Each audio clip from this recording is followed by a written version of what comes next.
Hola de nuevo, en esta sesión vamos a ver la segunda parte de la gestión del alcance, en el que trataremos los diferentes procesos que no vimos en la anterior, que sería a partir del punto 3, definir el alcance y crear la estructura que entrarían dentro de la planificación del proyecto, y luego en la parte de monitoreo y control, validar y controlar el alcance. Definición del alcance, pues es la descripción o definición detallada del servicio o producto a desarrollar. ¿Esto cuándo lo vamos a poder hacer? Una vez que finalicemos la recopilación de los requisitos. Por lo tanto, ¿cuáles son algunas de las preguntas que nos podemos hacer para poder definir el alcance del proyecto?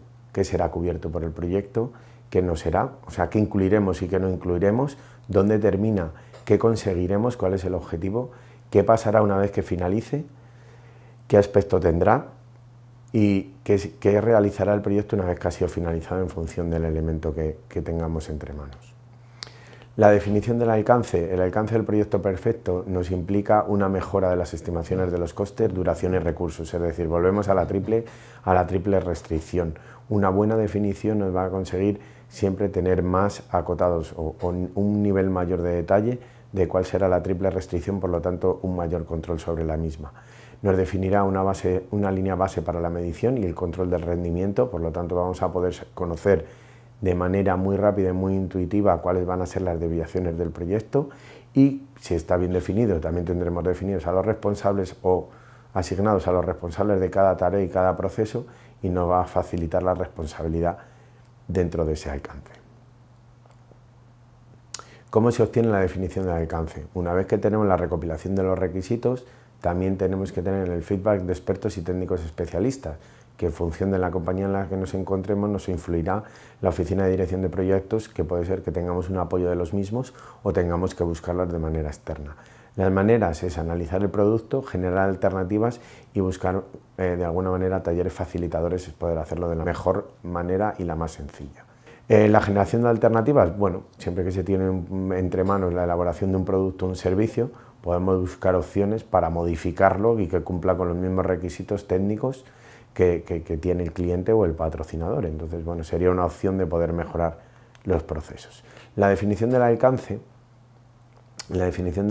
dentro de la parte de salidas, porque lo anterior lo hemos visto en otras sesiones, estaría el enunciado del alcance del proyecto. El enunciado del alcance del proyecto es la descripción detallada del proyecto o del producto, siendo este documento un punto de referencia en caso de dudas o cambios. ¿Esto qué es?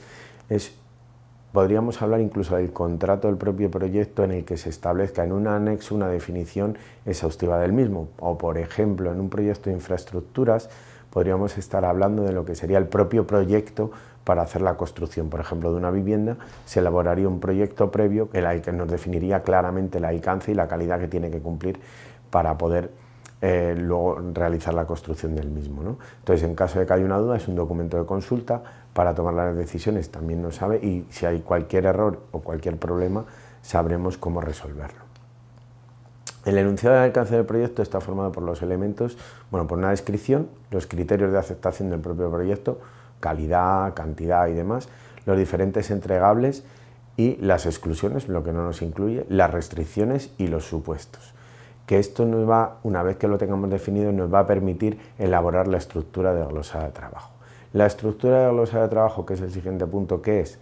Es una herramienta que nos va a permitir con diferentes niveles tener establecidos los entregables y describe de una manera jerárquica el proyecto, como he dicho antes, en los niveles de trabajo, y nos asigna a los responsables. Y nota importante, siempre va a ser posterior a definir el alcance del proyecto.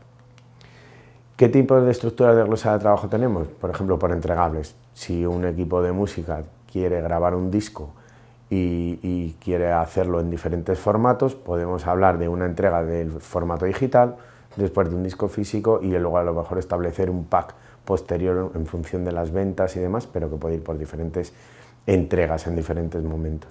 Y por fase, bueno, normalmente por fase siempre hablamos del sector de la construcción, que debemos ir entregando diferentes hitos dentro de, por ejemplo, si yo tengo que realizar la construcción de una promoción de viviendas, a lo mejor el primer hito sería la construcción de los viales y de las calles, y a posteriori a lo mejor podríamos dividir esas fases de construcción en tramos más pequeños de 4 viviendas cada uno, y que tendrá unos plazos de entrega y demás. ¿Por qué debemos hacer una estructura de glosado de trabajo? facilita la triple restricción y la estimación de la misma y divide los trabajos en unas unidades más pequeñas, por lo tanto van a ser más fáciles de controlar.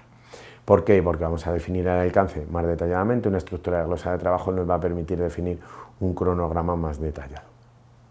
El nivel de detalle, cuanto más sea el nivel de detalle, siempre va a ser mejor, pero hay que ser conscientes que llega un momento que el conseguir un mayor nivel de detalle va a suponer que tenemos que hacer un esfuerzo demasiado grande que no compensa ese nivel de detalle, y lo ideal es conseguir un equilibrio, un nivel de detalle adecuado para poder tener un control y un seguimiento del alcance del proyecto y las desviaciones que se puedan ir produciendo durante el mismo. Los beneficios de la estructura de la glosa de trabajo, bueno, es que el equipo sabe lo que tiene que hacer y cuáles son sus tareas, por lo tanto genera mayor compromiso. Cuáles son sus responsabilidades, por lo tanto no hay duda en caso de que haya algún problema, algún conflicto o alguna necesidad. El equipo puede tener muy claros esos objetivos, por lo tanto sabe cuáles son sus metas. Tenemos perfectamente definidas las tareas y bueno, sabemos cuál es el alcance global dentro de la definición de esas tareas más pequeñas, ¿no? Y podemos tener una imagen del conjunto final. El siguiente punto, validar el alcance. Nota después de la estructura de la glosa de trabajo. Este proceso es parte del monitoreo de control y lo que hace es aceptarnos esas fases o esos entregables de los que hemos hablado antes y vela por el cumplimiento de esas expectativas del cliente y vela que esos entregables que se van a hacer o esas fases hayan cumplido los requisitos que se tenían establecidos. ¿Cómo controlamos el alcance? También parte del monitoreo y el control nos confirma que es todo lo indicado y planificado inicialmente y se corresponde con lo entregado y que cumple los requisitos de calidad, es decir, que volvemos a revisar que todos esos requisitos sean los mismos y se tengan en cuenta. Y luego lo que hacemos con ese control del alcance es valorar esas desviaciones y establecer una serie de acciones, o bien correctivas para recuperar esa desviación, o bien preventivas porque se intuye que va a haber una desviación mayor a futuro y lo que se quiere es minimizar o eliminarlas, dichas variaciones. Por lo tanto, eso nos va a producir unas solicitudes de cambio. Bueno, pues con esto sería todo en lo que es referente a la gestión del alcance. Gracias.